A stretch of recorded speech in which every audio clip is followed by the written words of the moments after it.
When I was born, my grandmother took one look at my screaming, wrinkled face and my smooth, bold little head and said, "You look just like your dad."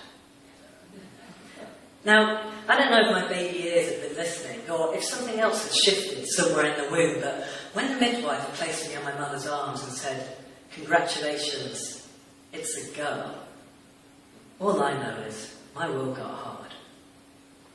This is not my story. When I was 4, I watched my brother and my cousin play crosswords. They were just about big enough to stand and pee into the toilet, and I wondered, what was wrong with me? Why hadn't I grown in the places they had, and did this mean I wouldn't grow up to be just like my dad? When I started school, that came with its own set of unfathomable rules, and I think, for a while, I just didn't get it. I invited all of the boys in my class to my 5th birthday party, and my mum invited the girls. I had an incredible 3D castle of the cake with towering ice cream cone turrets and licorice all-sort ladders to stop it all from toppling over, and who cares if it was bright pink?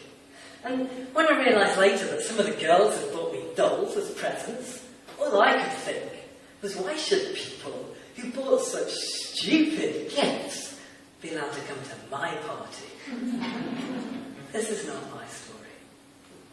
That wasn't me who was dragged around 80s clothes emporiums with names like Laura Ashley. That wasn't me who was manhandled in and out of scratchy petticoats with lace that seemed to burn into my skin, the same ones my sisters looked so gracefully. That wasn't me who stood in the middle of the shop floor while my parents laughed at the awkward way I wore the dress they'd forced me into. No, that wasn't me, because this is not my story. People tell me we live in a pretty equal world. But man, this is a little boy who everyone thinks is a girl. And by high school, his whole world is broken. Now he knows he's not allowed to play football or cricket or rugby.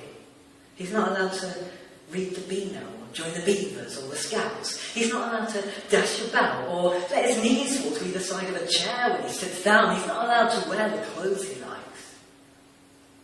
But what really eats him up is he doesn't know how to do what he's supposed to.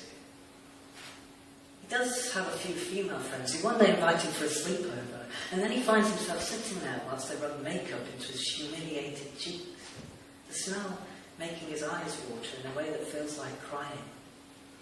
And it's lucky then that he's already learned how to hold tears and fear in the pit of his stomach, because he knows that he's supposed to like this.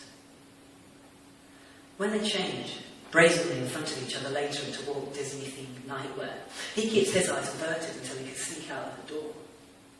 Sure, his body looks the same, but it was shame he felt when his mum handed him his first bra, and now these girls want to talk about clasps and pants and straps, while he wants his to shrivel up and die in the back of the drawer, and he knows if he hangs around them for too long, then they'll know too. Even if he watches every single word he says. Even if he dresses picture perfect every morning by the instructions in the best teen magazine. Even if he practices for hours every day in his bedroom how to walk like a woman, he knows he'll never be one.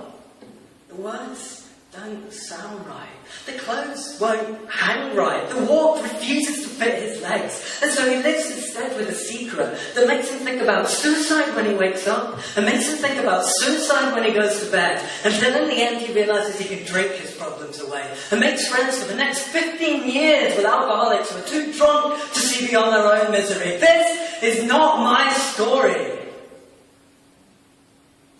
6 months ago, I quit drinking, thanks to a medicine that has allowed people to see me for the man that I am.